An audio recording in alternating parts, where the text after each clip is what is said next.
Herzlich willkommen zu einem neuen Abendstuhlstück in der Kollektion Methoden.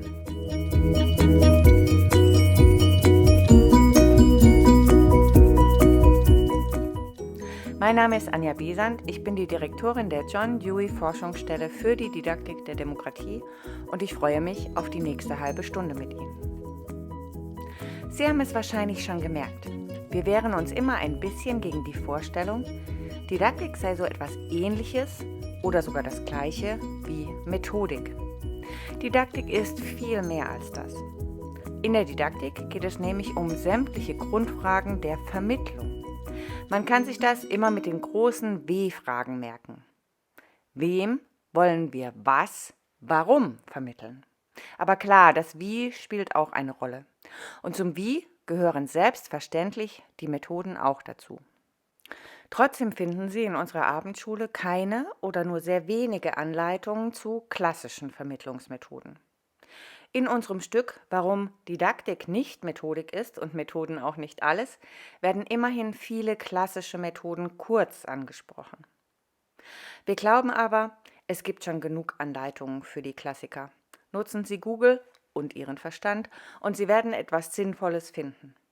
Wir legen unseren Schwerpunkt in dieser Methodenkollektion deshalb ein bisschen anders, schräger, ungewöhnlicher auf methodische Herausforderungen, die oft eher im Schatten stehen. Heute wollen wir uns in diesem Sinn mit den Pausen beschäftigen. Unser Abendschulstück trägt deshalb heute den Titel Pause machen oder politische Bildung in Zwischenräumen. Jedes Bildungsangebot hat Pausen. So neu und besonders sind die also gar nicht. Sie sind vielmehr so selbstverständlich, dass sie in den Planungen oft übersehen werden. Nein, das ist auch falsch. Natürlich werden die Pausen eingeplant. Wir legen also fest, da machen wir eine Pause. Die Menschen müssen mal Luft holen, sich bewegen, vielleicht etwas essen oder trinken. Darum kümmern wir uns auch. Aber mehr wird eigentlich nicht vorbereitet oder nur selten. Es geht nicht um die Pausen. Es geht um Inhalte, um Diskussionen oder Gegenstände. Wir haben spannende Referentinnen eingeladen oder Diskussionen und Übungen vorbereitet. Dabei wissen wir alle aus eigener Erfahrung, dass Pausen wichtig sind. Zu manch einer Veranstaltung gehen wir nur wegen den Pausen, weil wir da bestimmte Leute treffen, uns austauschen können, Neuigkeiten erfahren oder gesehen werden wollen. Gesichtspflege nennen wir das oft spöttisch. Es ist merkwürdig.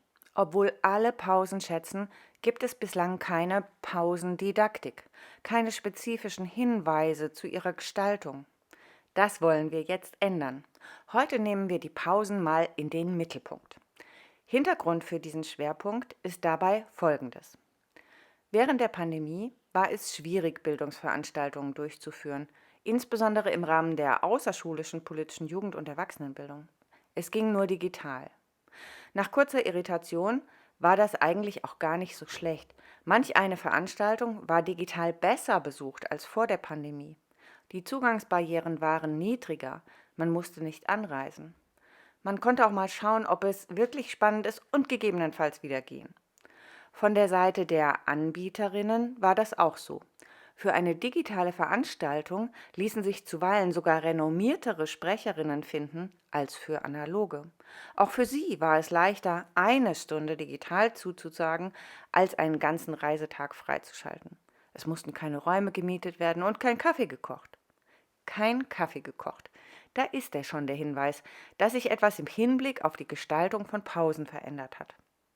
Zwar wurden auch in digitalen Veranstaltungen Pausen eingeplant und es wurde dann auch regelmäßig gesagt, Sie können sich jetzt einen Kaffee holen, aber der Verweis führte ins Nichts. Die TeilnehmerInnen schalteten ihre Kameras aus, wenn sie diese überhaupt vorher angeschaltet hatten und stolperten in ihre eigene kalte Küche. Manchmal wurden digitale Pausenräume auch eingerichtet, in denen man mit einem kugeligen Atavar eintreten und Menschen ansprechen konnte.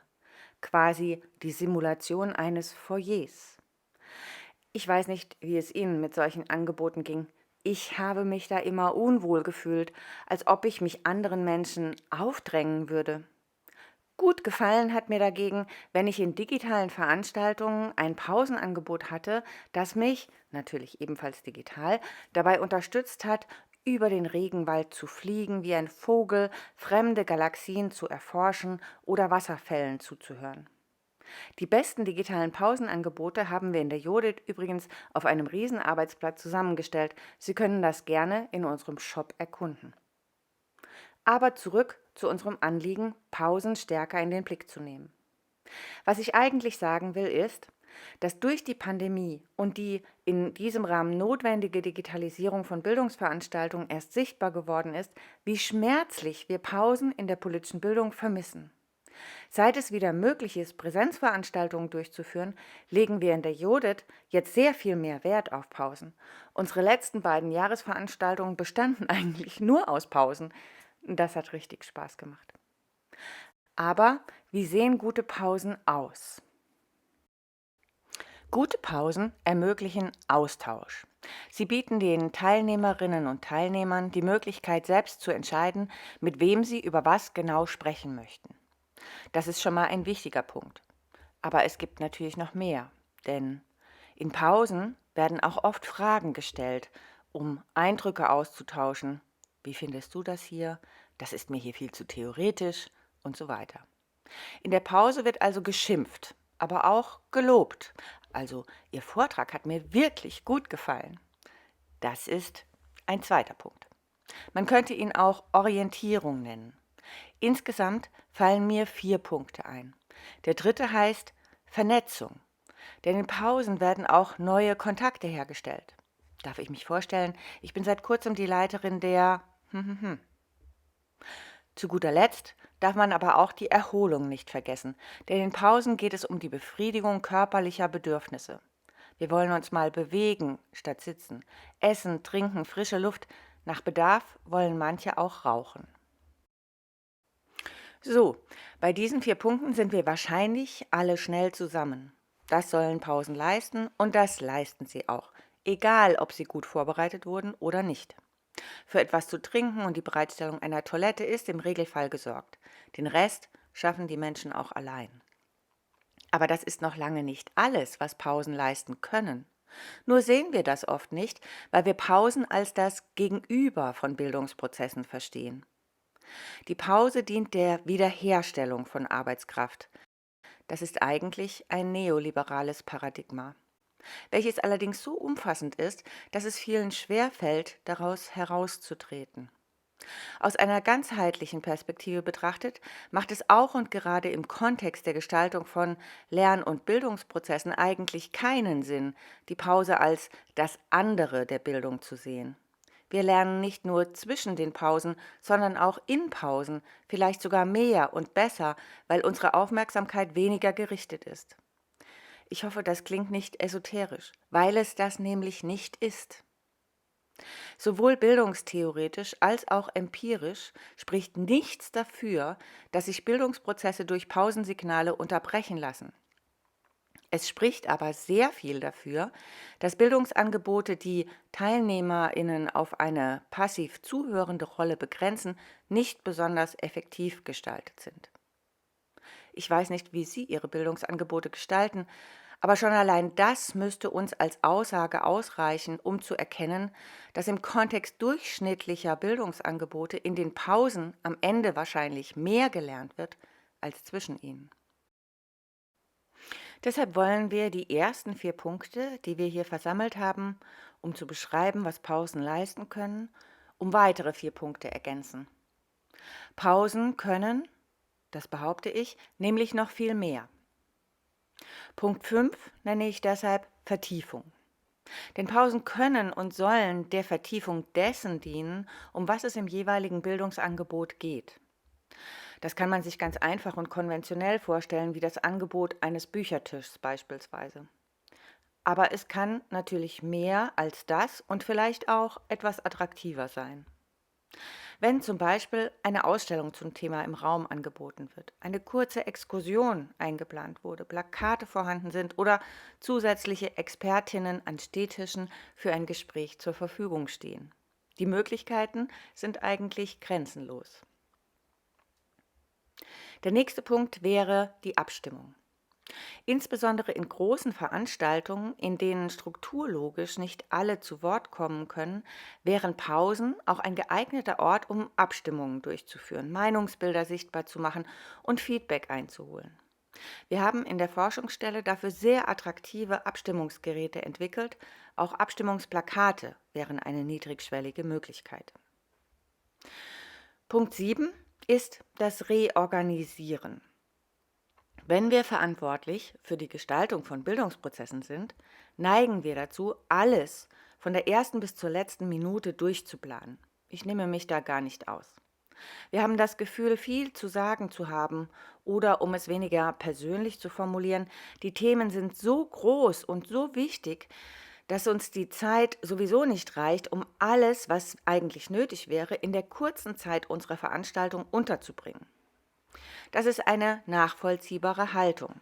Gewinnbringender wäre es allerdings, gerade im Rahmen von Angeboten zur politischen und demokratischen Bildung, die Zügel etwas aus der Hand zu nehmen und Raum für Unerwartetes zu lassen. Die erste Pause wäre dann der Ort, um die Bildungsveranstaltung zu reorganisieren, neue Impulse aufzunehmen und Fragen, mit denen man nicht gerechnet hat, einen Rahmen zu geben. Das ist herausfordernd und verlangt Mut. Ich bin vor einigen Jahren zu einer Veranstaltung nach Sofia geflogen. Nach nicht unbeschwerlicher Anreise dort angekommen, stellte ich fest, dass das Programm der Veranstaltung eigentlich nicht vorhanden war. Im konkreten Fall hatte das etwas mit Versagen der Veranstaltungsleitung zu tun und war nicht unbedingt beabsichtigt. Ich war jedenfalls sauer. Im Rückblick muss ich allerdings sagen, dass das eine der besten Veranstaltungen zur politischen Bildung meines Lebens gewesen ist. Denn das Vakuum wurde von den TeilnehmerInnen in ihrem Sinn und durchaus auch im Sinn des intendierten Themas genutzt. Ich weiß nicht, ob ich den Mut hätte, das so radikal selbst durchzuführen. Festhalten möchte ich aber doch, dass Lücken im Veranstaltungsprogramm eine Stärke und nicht eine Schwäche sind. Wir kommen zu unserem letzten Punkt: Aktivieren. In der politischen Bildung geht es um Aktivierung. Das passt eigentlich überhaupt nicht zu der Tatsache, dass in Bildungsveranstaltungen in der Regel viele kluge und engagierte Menschen in einem Raum sitzen und einem einzigen klugen und engagierten Menschen zuhören. Die Pausen, in denen sowieso mehr Bewegung und Austausch möglich ist, sollten deshalb auch für die Aktivierung der Teilnehmenden genutzt werden. Hier geht es darum, Pläne und Koalitionen zu schmieden. Im Kern passiert das auch ohne unser Zutun. Aber warum keine Hilfestellung dafür bereitstellen? Ideentauschbörsen, Materialpräsentationen und Hinweise, an wen man sich mit welcher Frage wenden kann, können hier hilfreich sein. Zudem sollte unbedingt sichtbar gemacht werden, welche Kompetenz- und Entscheidungsträgerinnen im Raum sind, damit diese gezielt angesprochen werden können. So, jetzt haben wir hier 8 Punkte versammelt, die bei der Vorbereitung von Veranstaltungen helfen können, die Pausen nicht zu vergessen und bei ihrer Gestaltung als Checkliste dienen können, um mehr und besser mit diesem Potenzial umzugehen. Zum Ende dieser Lecture möchte ich aber noch einmal etwas grundsätzlicher werden. Ich habe gesagt, die Pausen als das Gegenüber der Bildungsprozesse zu verstehen sei falsch und eine neoliberale Idee. Etwas als neoliberal zu markieren, gehört, zumindest in der Szene der Menschen, die in der politischen Bildung tätig sind, zumeist zu einem Totschlagargument. Aber stimmt das wirklich? Ist es nicht vielmehr neoliberal, jetzt auch noch die Pausen in die Verwertungsüberlegungen von Bildungsveranstaltungen mit hineinzudenken und den TeilnehmerInnen überhaupt keinen unverplanten und unverzweckten Raum mehr übrig zu lassen? Brauchen wir in der politischen Bildung nicht wirklich freien Raum und stehen die bisher vorgestellten Überlegungen nicht dieser Freiheit sogar im Weg? Und was ist mit den Menschen, die Bildungsveranstaltungen durchführen? Haben nicht auch sie mal eine Pause verdient? Diese Frage ist durchaus schwerwiegend und auch gar nicht so leicht zu beantworten. Denn es kommt in der Tat darauf an, was Sie aus den Hinweisen machen, die bis zu dieser Stelle angeboten wurden. Kommen wir zunächst zur Perspektive der Bildungsverantwortlichen. In der Tat sind Pausen, so wie sie bisher gehandhabt wurden, für sie fast bedeutungsvoller als für die Teilnehmenden. Die Bildungsverantwortlichen benötigen diese Pause, um umzubauen, Räume zu wechseln, neue Sprecherinnen einzuführen. Die Pausen sind damit für sie logistisch wichtig. Die Pausen stärker bei der Gestaltung von Bildungsveranstaltungen mitzudenken, bedeutet auch nicht, auf offene Momente und Rhythmuswechsel zu verzichten. Im Gegenteil, diese sollen noch bewusster eingesetzt werden. Es geht auch nicht darum, den Versuch von Steuerung innerhalb von Bildungsprozessen jetzt auch noch auf die Pausen auszudehnen, sondern angebotsorientiert zu arbeiten und den Raum für sich arbeiten zu lassen. Wie muss der Raum strukturiert werden, damit Pausen sinnvoll genutzt werden können? Wer oder was muss im Raum sichtbar sein, damit Menschen sich selbstbestimmt orientieren und das eigene Weiterlernen organisieren können? Das sind die Fragen, die wir hier stark machen möchten. Das passt zu uns, denn in der John Dewey Forschungsstelle für die Didaktik der Demokratie machen wir raumorientierte Bildungsüberlegungen stark. Wenn Sie das interessiert, schauen Sie auch bitte unser Abendschulstück von Zielgruppen zu Räumen. Okay, das war die Perspektive der Bildungsverantwortlichen.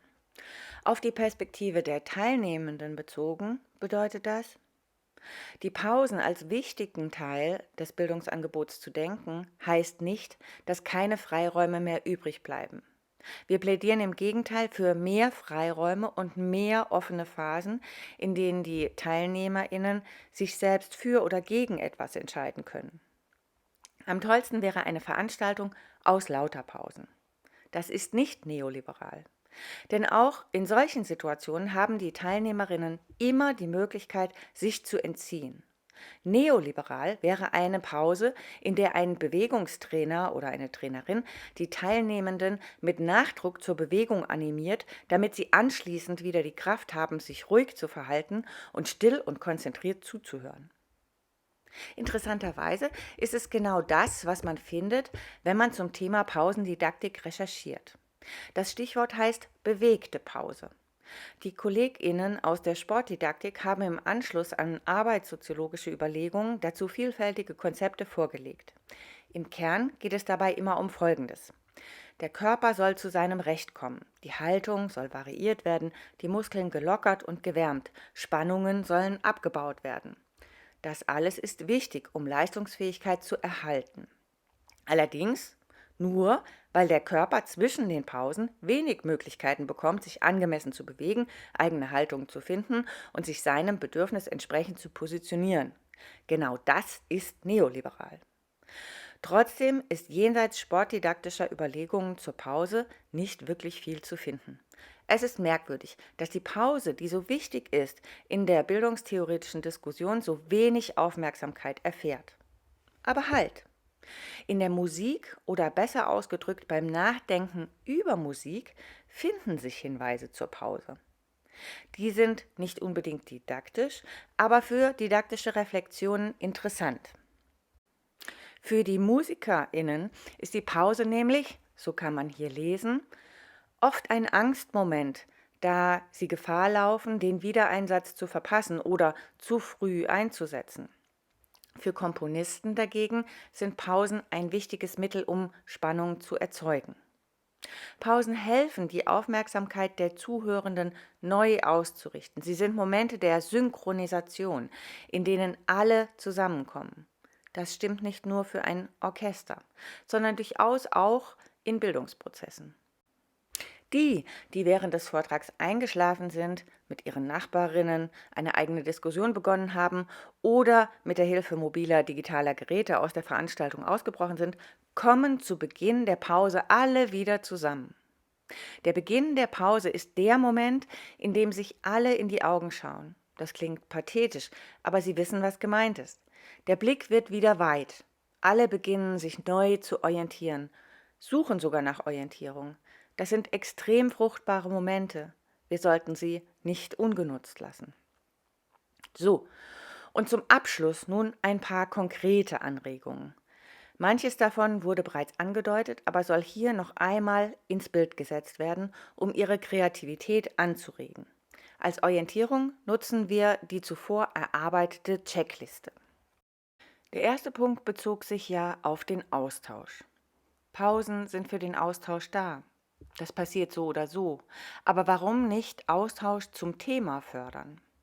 In der Forschungsstelle machen wir das gerne mit sogenannten Konversationskarten. Sie können auf Stehtische gestreut werden und helfen auch schüchternen Menschen, Gesprächsimpulse zu setzen. Zwei weitere Punkte bezogen sich auf Orientierung und Abstimmung. Nicht nur aus Zeitgründen haben wir diese beiden Punkte hier zusammengenommen. Denn in Pausen orientieren sich Menschen nicht selten im Zwiegespräch. Finden Sie das hier hilfreich? Das ist doch total praxisfern. Oder bei uns ist das Hauptproblem nicht A, sondern B. Damit sichern Sie sich ab oder prüfen eigene Wahrnehmung im Hinblick auf die Wahrnehmung von anderen, um sich zu stärken oder die eigene Position gegebenenfalls zu relativieren. Wir finden es gerade in recht großen Veranstaltungen in diesem Zusammenhang sinnvoll, Abstimmungen durchzuführen. Sehr gute Erfahrungen haben wir damit gemacht, zentrale Thesen aus den Beiträgen abstimmen zu lassen. Was soll in der Folge weiterverfolgt werden? Was wird als besonders wichtig oder auch streitbar erachtet?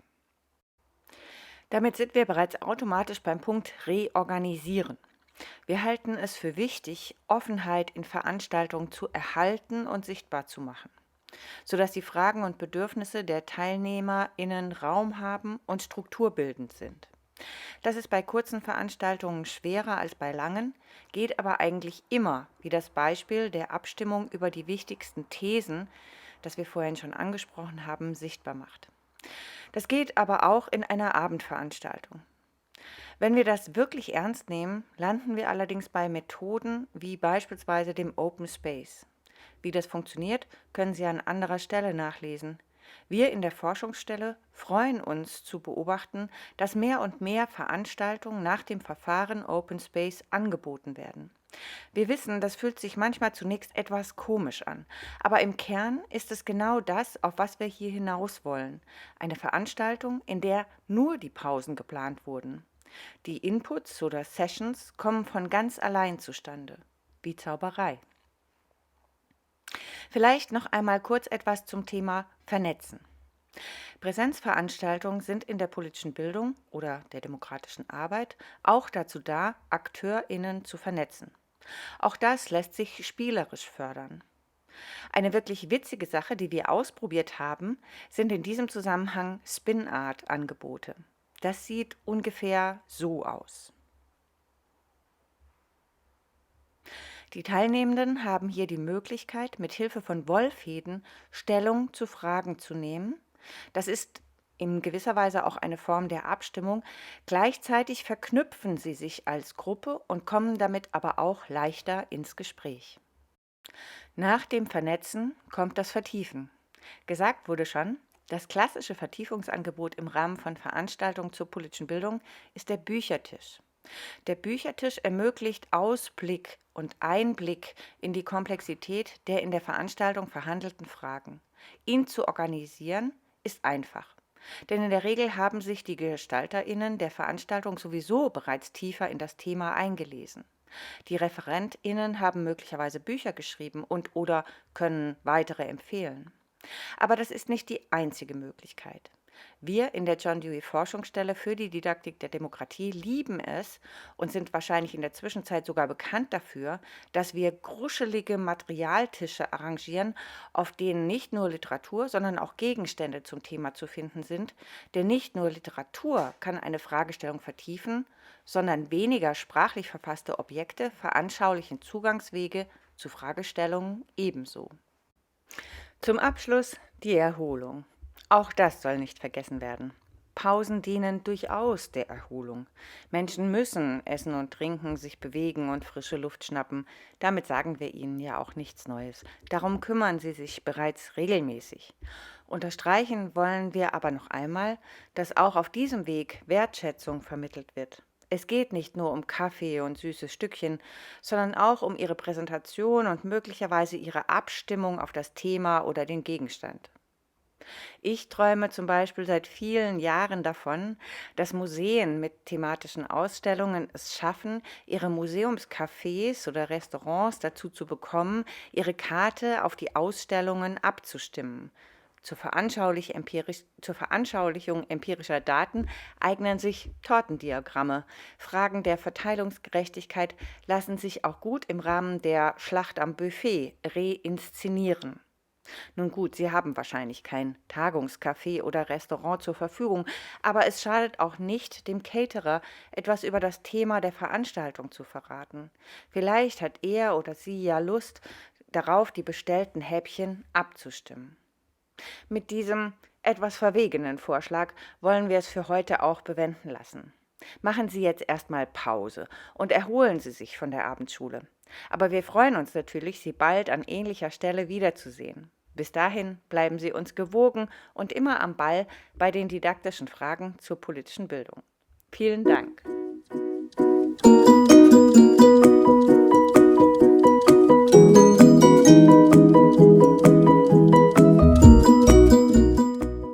Die Judith wird finanziert durch Mittel auf der Grundlage des vom Sächsischen Landtag beschlossenen Haushalts. Auch dafür haben wir zu danken.